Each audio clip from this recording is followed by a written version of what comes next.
রাত পোহালে কৌশিকী অমাবস্যা ৫১ সতীপীঠের এক শক্তিপীঠ হওয়ায় তমলুকের বর্গভীমা মন্দিরে হবে বিশেষ পুজো সহকারে যজ্ঞ প্রস্তুতি তুঙ্গে।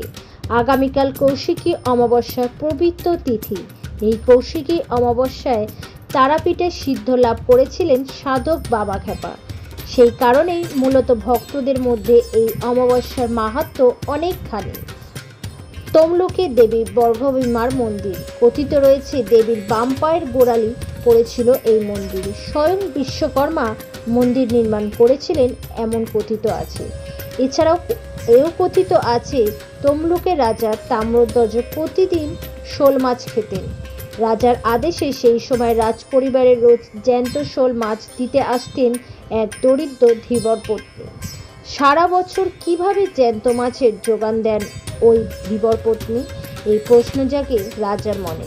রাজা চেপে ধরতে গোপন কথা ফাঁস হয়ে যায়। ধীবরপত্নী জানান রাজাকে, জঙ্গলে ঘেরা একটি কূপ থেকে জল ছিটিয়ে রোজ মরা শোলকে জ্যান্ত করে তিনি রাজদরবারে হাজির করতেন। ধীবরপত্নীর কথা মতো ওই এলাকায় রাজা গিয়ে দেখতে পান উগ্রতারারূপী বর্গভীমার মূর্তি। সেখানে মায়ের মন্দির প্রতিষ্ঠা করেছিলেন রাজা।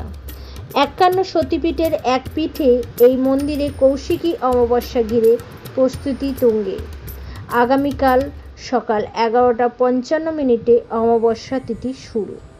এবার আমরা শুনে নেব মন্দিরের পূজারী পুষ্পেন্দু চক্রবর্তীর মুখে কি বলছেন তিনি।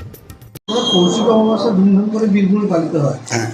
এটা তো সতীপীঠ, এখানে কি কি উপাচারে পুজতে হবে? এখানে উপাচার বলতে যেটা আমাদের সবাইকার জানা দরকার, সেটা হচ্ছে যে তারাপীঠে যেটা ব্যবস্থা আছে কৌশিক অমাবস্যা, সেই কৌশিক অমাবস্যাতে বাবা মামা খেপা তিনি ওই দিন সিদ্ধি লাভ করেছিলেন, মায়ের মাতৃদর্শন পেয়েছিলেন।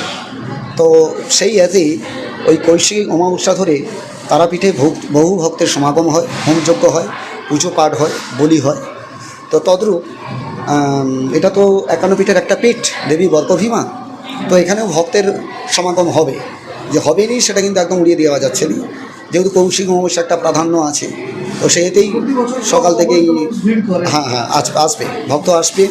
এবার যেহেতু সকাল ১১:৫৫ অমাবস্যা পেয়ে যাচ্ছে, আমাদের আগামীকাল শুক্রবার দিন সন্ধ্যা আরতির পর আমাদের প্রত্যেক অমাবস্যাতে যে হোমটা হয়, সে হোমটা হবে।